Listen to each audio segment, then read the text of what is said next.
Alright, pretty excited about this video today. We've got the artwork of the game really on display for everyone. So we've had heaps of artists working with us over 3 years now. So we've got all different types. We've got local artists that we've been talking to in Adelaide that have done some work for us recently as well.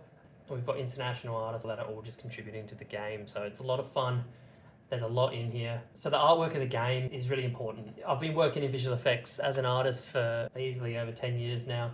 So it's nice to be on the other side of being an artist and actually working with artists for them to produce work for me and for us and for the games. Most stuff that comes my way, I'm excited to see the concept art that we're going to go through today, which is a downloadable document that you guys can get and have a look for yourselves.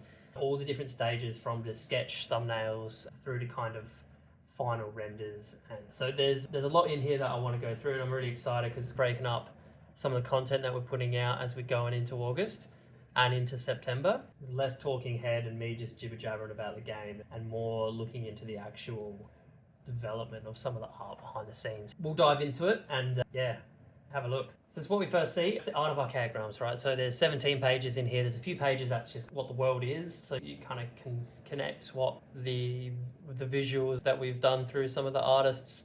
It connects to more of a story. That's the exciting thing about making a game that connects to the art. The front page here, where it's the main splash that we use in some of our kind of promotion stuff. We've used this on the Kickstarter as the thumbnail. This artwork kind of came to us in different iterations, right? So we went through thumbnails and we had ideas about the volcano in the background, or the mountain in the background, and the castle, and then we talked about the adventurer that's in the foreground there. So showing this as it developed in stages is how the game's been progressing as well, which is kind of cool. Then we've got the two kind of factions that are in the prototype decks. We've got the Faith and Order, which is the one that's for the Divine faction, and then we've got Malachi Deathbringer.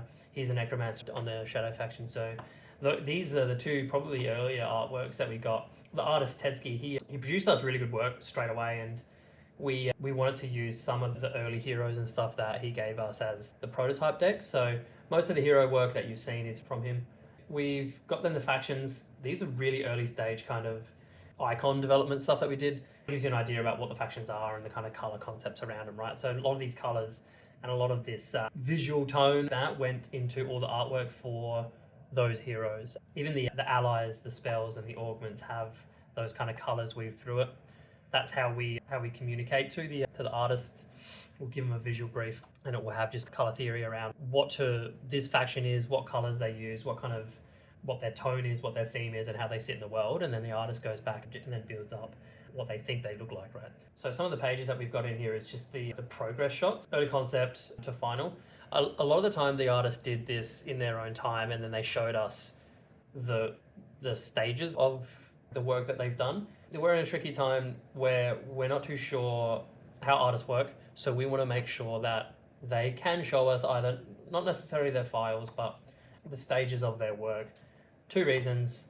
I like seeing it because I'm in that industry of creativity, and the other is that I want to show how we built this game in the artwork as well. So it's a bit selfish of me wanting to see it as well. It's a little bit of extra work for the artist because they have to slow things down into stages, but it's what we want to do. So we've got Thalassara here. This one was really cool. There were so many different elements and it all built together. We've got the background, storms forming. There's the ship in the background there.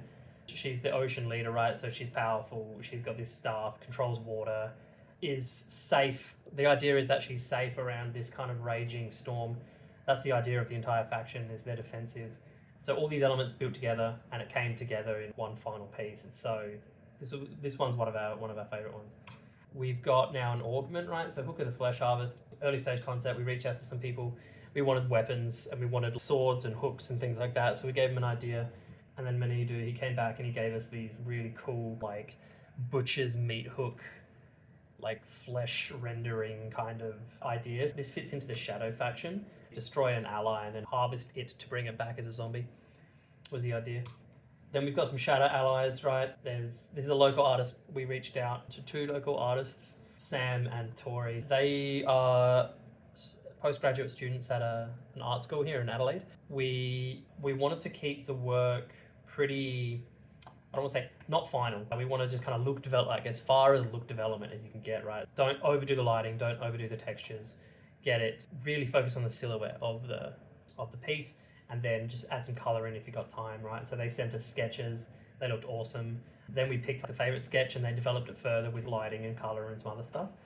It is so world building when an artist comes back and shows you some of the ideas that they might have had for things that they're holding, or why they're standing over something, what are they looking at, kind of thing. So there's so much depth to the kind of story, so much depth to the artwork that it's almost some of my favorite things to do is review thumbnails and look development stuff. So working with Tedski, after doing kind of the main heroes for each faction, we wanted to do, it was different for his style, but he wanted to do an augment piece of armor or a spell or something like that, something that wasn't kind of hero center environment focused.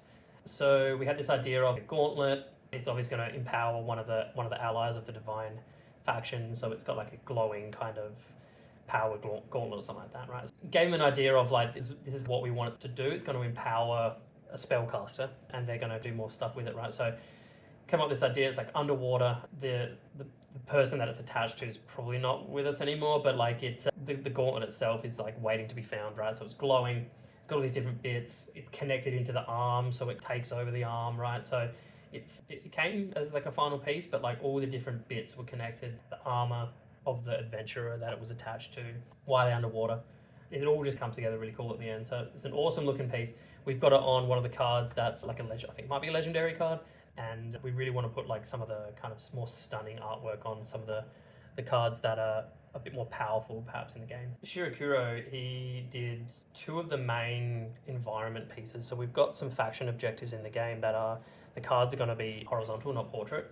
We needed more landscape orientation artwork for those cards. This one's the Grand Plaza, which is, the idea is that the faction objective is something that needs to happen for the divine faction. There's a list of objectives on that card that relate to the image.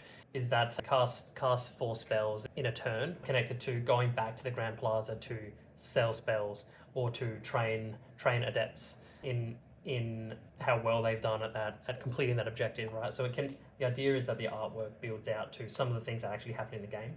Came back with just an incredible first thumbnail, and from that thumbnail we're like, just do what you think looks cool. Had some small notes around the halo, the thing floating in the sky, and rocks and things in the background, because we wanted the idea that the Grand Plaza's floating in like a divine floating vista. And then the final piece that came back was just like, it's just really amazing.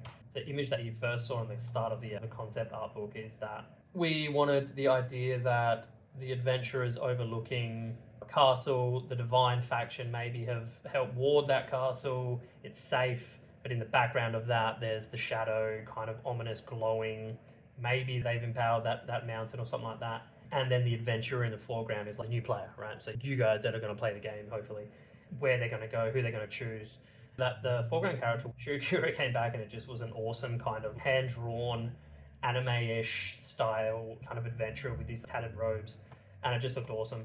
So with it all combined, it just looked so good that we're using it as our splash, because it just encaptures like all the art, the idea of the game, and if you know about the backstory, you can see it throughout the final piece. At the end here, we've got join the founders, right? So you can get this art concept download. If you just sign up to the website pre-launch, you'll get the link to download it for free. It's like, you can opt out of the emails afterwards, no worries, but it's just an automated kind of, we send you the document. So jump on the website, sign up, you'll get them, and just have a look through all the art. And if you find the artists on socials, go give them a follow. The main thing for this is to just give the names, give the artwork a name so that people know who did it. We are expanding the team massively. We're getting more artists in each week. Most of the funding in September is going to go towards building out the team even more and ramping up art. Jump on the website, give us a follow, get in on the pre-launch list. It gives you get this for free, and you get a wallpaper kit. Just a reason to follow and download it, right? And then we'll let you know when we go live in September. So haven't fixed a date yet, but it'll probably be mid to late September. We'll let you know when exactly that happens if you're on the email list, but we'll drop it all over our socials as well. So yeah, thanks for watching.